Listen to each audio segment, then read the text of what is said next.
Here we have a pre-owned 2018 Volkswagen Tiguan.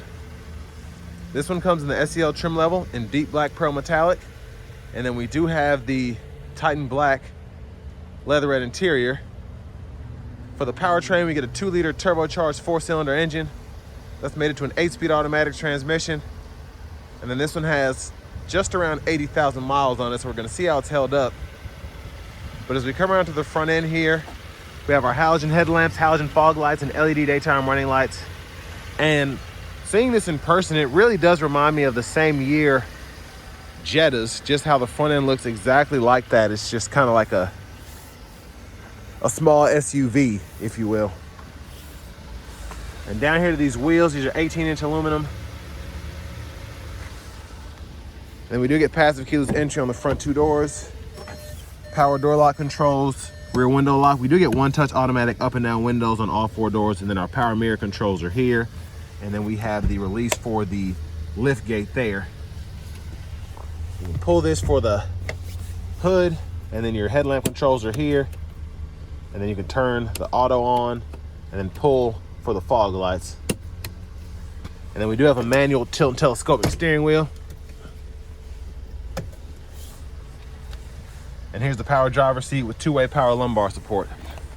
So I've always liked the VTEX leatherette just because it looks like real leather. It still looks nice, even though it's not actual leather. But I have that seat up front adjusted for someone of my size, being 6'3" with longer legs. So we're gonna check out this rear seat room. So not bad space at all, especially for what it is. And I'll show you what makes this cool as well. The seat back pockets are on both sides, rear AC vents, USB-A and 12 volt. And then we can fold this middle seat down, but we also have a 3rd row, and that's what I was talking about, right behind this. So you could either fold that down and make it a additional cargo space. You can fit some smaller people in here, smaller than me, and you should be in good shape. But we do have the panoramic sunroof with the retractable power sunshade there. Love that we have the LED reading lights. Let's go ahead and make our way towards the back.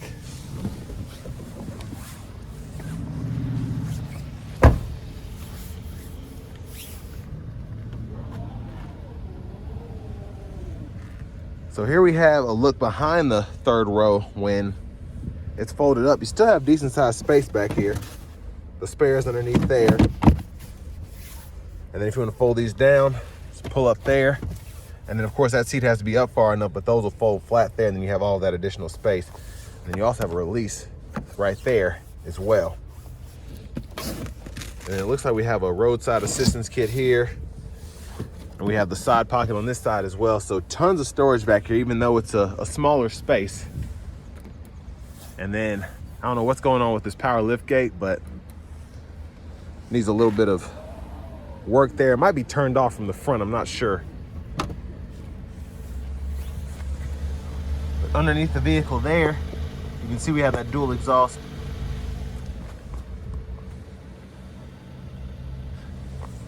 But we're gonna go around to this rear passenger side after we look in the fuel door here. So this will take regular. We can fold this seat up, and then we can also pull this here, and that'll scoot it up if you want to get to that 3rd row that way. So it's nice that you're able to adjust this. As you can see, when all that's out of the way, you can actually fold that flat and then get that moved back or forth or whatever. It's just very configurable. It just requires a little bit of work.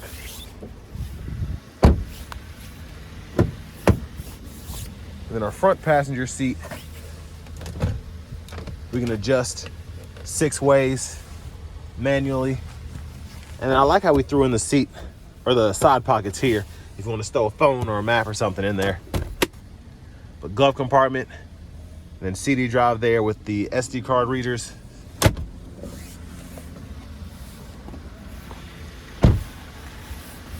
And coming back around to the front here, latch is right in the middle. And there's that 2-liter turbocharged 4-cylinder. But next, let's go ahead and hop in the driver's seat.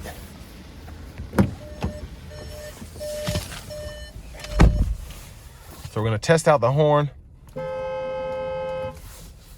Leather wrap steering wheel there. It seems to still be in pretty good shape. Quick look at the radio here. We do have AM, FM, XM. We have Bluetooth audio, Apple CarPlay, Android Auto compatibility, and then our navigation screen is here. Pretty straightforward. It seems like it's a lot getting to know this system, but once you walk through it, it makes perfect sense, honestly. And volume can be adjusted here. You click there to cut the system off. See if I can get this sunshade to come up. Just have a little bit of a glare here, but backup cameras there. Down here we have our dual zone automatic climate controls with 3-stage heated front seats. We can adjust that temperature there. And then we can sync, unsync there. Cut the whole system off there. 2 USB-A ports there, aux input 12 volt. And then for the shifter, you can just pull the lever, reverse, neutral, drive. And then you have that sport mode, and you can shift from the shifter there. Auto stop toggles here, traction control toggles there. We have an electronic parking brake, pull up to engage, hit the brake, press down and disengage. Now with this vehicle in particular having the 4Motion, we do have several different modes. So you have a snow mode, eco, or snow mode, eco, off-road, and then a custom off-road mode. And then if you click the button here, you can toggle those modes as well. But bottle holders are here, center console cubby space. And then what I meant to say is you can hit the mode here, and then when you go in here, you can actually go through the screen when you're in your regular drive mode. So that'll be right there. And then you have your terrain modes right there. That makes sense. But that's a look at the roof with the sunshade back. I'm gonna retract it again. Take a look at that back seat from up here. And I like how quiet this is when you retract it. It's one of the most quiet sunshades I've experienced here. And then you can tilt or slide this roof back. Just one consistent sound, if I can put it that way. And then it goes back that far, which is very impressive. But all those controls are here. And then I love that we have the nice LED light there for this vanity mirror. But a quick run through of the steering wheel. Blinkers are there. When your low beams are on, you can toggle your high beams there. You can flash here. And then you have your intermittent wipers here. One time off, intermittent low, high. Then you can adjust the intermittent there. And then you have your rear wiper here. So it's kind of a weird setup. So that's front wiper fluid. And then you can adjust that rear wiper there. But volume can be adjusted here. Then you have your cruise controls here. Turn that on or off, adjust the speed, and then you can adjust the gap adjust there, cancel, and then track list, radio station presets. And then you can go through your gauge cluster using these. Then you have voice recognition, Bluetooth there. But you can go through driving data, vehicle status, all of that here. And then within each menu, you have those different options there. Push button start. Finally, we have the key fob with remote start. But next, we're gonna go ahead and take this Tiguan SEL out on the road for a test drive. So starting the test drive in this Tiguan, the 8-speed's just struggling just a little bit here, just threw on the check engine light. So it's flashing at me now. We'll see if that's just a weird thing it's going through because we're just starting the test drive, or if it stays on. This is an 80,567 mile car.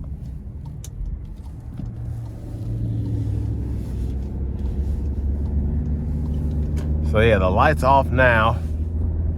And then it's shifting weird again. So definitely something wrong here.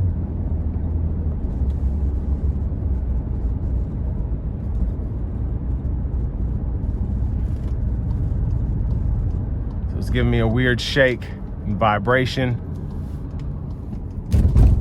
Still gonna put our foot into it getting on the interstate here.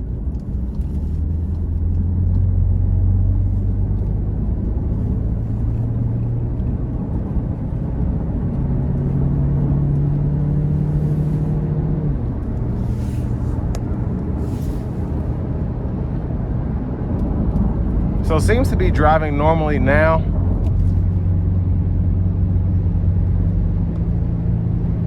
Still getting a bit of vibration, but it's much more controlled now. It's not giving me that shudder. And there it goes there. It's almost like when it gets into the higher gear, it starts to do that. See what happens when I put it into the manual shift mode.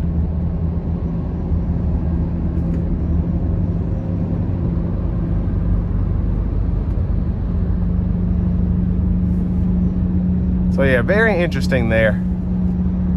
I'm gonna keep it in the sport mode for now. And then we do have adaptive cruise here.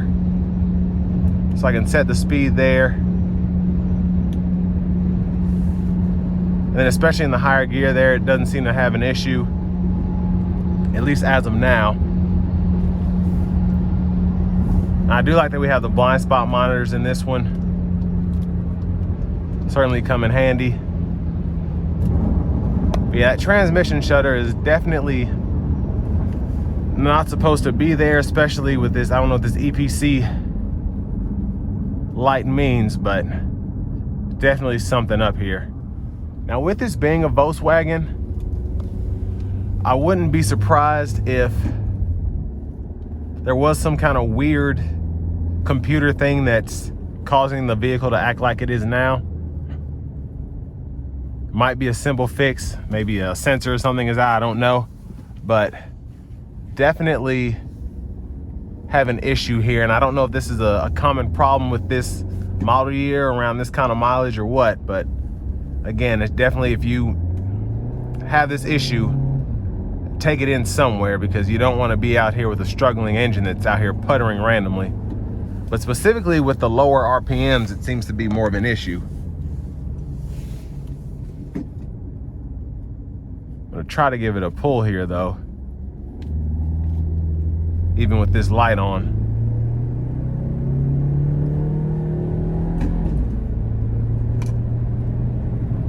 So certainly a potent engine, I think. Shifts relatively quickly. Of course, it's shifting hard or whatever because of what it's going through, but